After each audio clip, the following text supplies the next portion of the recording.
GDP deflator यह एक महत्वपूर्ण आर्थिक अवधारणा है। इसके बारे में हम लोग जानते हैं, यह उन वस्तुओं और सेवाओं के मूल्यों का अनुपात है जो अर्थव्यवस्था में किसी विशेष वर्ष में मौजूदा कीमतों पर आधार वर्ष के दौरान प्रचलित कीमतों के लिए उत्पादन करती है। क्या है ये? तो ये कह रहा है कि उन वस्तुओं और सेवाओं के मूल्य का अनुपात है। ये एक प्रकार का क्या है? तो अनुपात है। कौन सा अनुपात है? तो ये मौजूद कीमत पर किसी वस्तु का मौजूद कीमत और जीडीपी जैसे कोई आधार लेके हम मतलब करेंट प्राइस और जो रियल प्राइस जो होता है, रियल प्राइस मतलब एक आधार वर्ष लेके जो हम लोग निकालते हैं, इसी का जो अनुपात होता है ना, वही अनुपात ये जीडीपी डिफ्लेटर कहलाता है।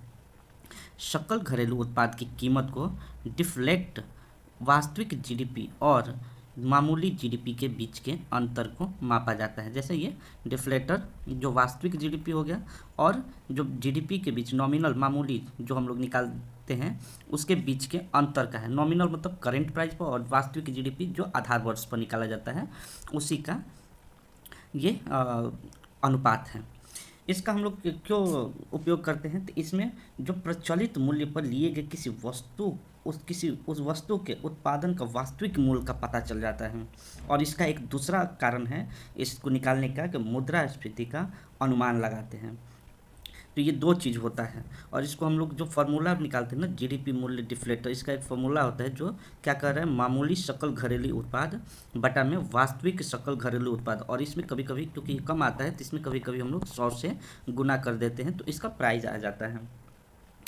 ये क्यों निकाला जाता है? यदि किसी विशेष मामलों में जीएनपी डिफ्लेटर का मान किसी वर्ष के लिए 120 होता है, मान लीजिए कि हम लोग ये वैल्यू जो निकाले हैं ये किसी विशेष वर्ष के वैल्यू का मान 120 आ जाए अगर, तो हम लोग कहेंगे कि इस वस्तु में जो वो उस वर्ष का जो नॉमिनल जीडीपी है वो रियल जीडीपी की तुलना में 20% ज़्यादा है।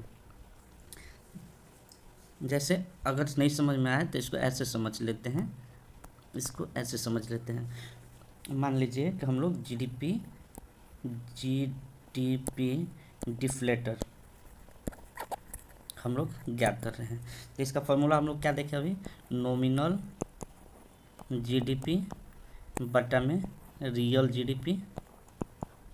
ठीक है, तो इसमें मान लीजिए नॉमिनल जीडीपी हमारा कितना था, नॉमिनल जीडीपी 120 हो गया और बटा में रियल जीडीपी मान लेते हैं कि इस वर्ष का 100 है मान के चलते हैं, तो इसमें क्या वैल्यू आएगा 20%। तो इसी को हम लोग कभी कभी इसमें इंटू 100 जब कर देते हैं तो इसका वैल्यू आ जाता है 120। तो इसी को हम लोग कहते हैं कि इसमें 20% जो है ना इस वस्तु का डिफ्लेट कर देंगे तो इसका ओरिजिनल प्राइस निकल जाएगा। अब इसका क्या महत्व है, इस मतलब हम लोग क्यों निकालते हैं ये, तो जैसे हम लोग पढ़े होंगे इससे पहले जो नॉमिनल रियल जीडीपी निकाल रहे थे, चाहे कहीं भी अर्थव्यवस्था में मान लीजिए कि कोई वस्तु हम नया ऐड करते हैं, जैसे जीडीपी में आप लोगों को पता होगा कि जब भी जीडीपी हम लोग निकालते हैं तो जीडीपी में क्या होता है, एक आधार वर्ष लिया जाता है। आधार वर्ष अभी भारत में कितना चल रहा है, 2011 और 12।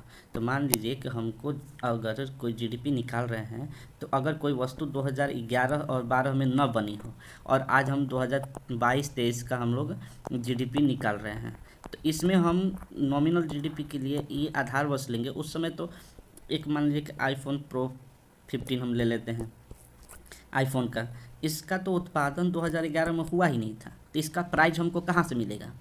तो इसका प्राइस निकालने के लिए हम क्या करते हैं, क्योंकि हम 2022-23 का जीडीपी इसमें तो उत्पादन हुआ है, तो इसी को निकालने के लिए जो हमारा जीएनपी डिफ्लेटर आ रहा है, जीडीपी डिफ्लेटर आ रहा है, ये 20% आ रहा है, जो 20%। तो इस वस्तु का आज मान लीजिए कि 1 लाख अगर कीमत है, इस वस्तु का 1 लाख कीमत है ये i15 का, तो इसमें हम 20% से माइनस कर देंगे इसमें, तो हमारा 80,000 मान लेंगे कि इसका जो प्राइस होगा 2011-12 में ये 80,000 होगा।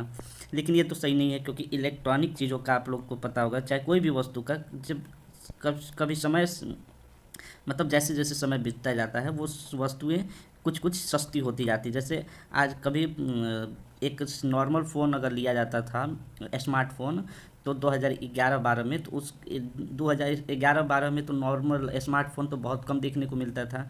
ये नॉर्मल फ़ोन हुआ करता था कीपैड वाला, तो उसका ही प्राइस उस समय कितना ज़्यादा होता था।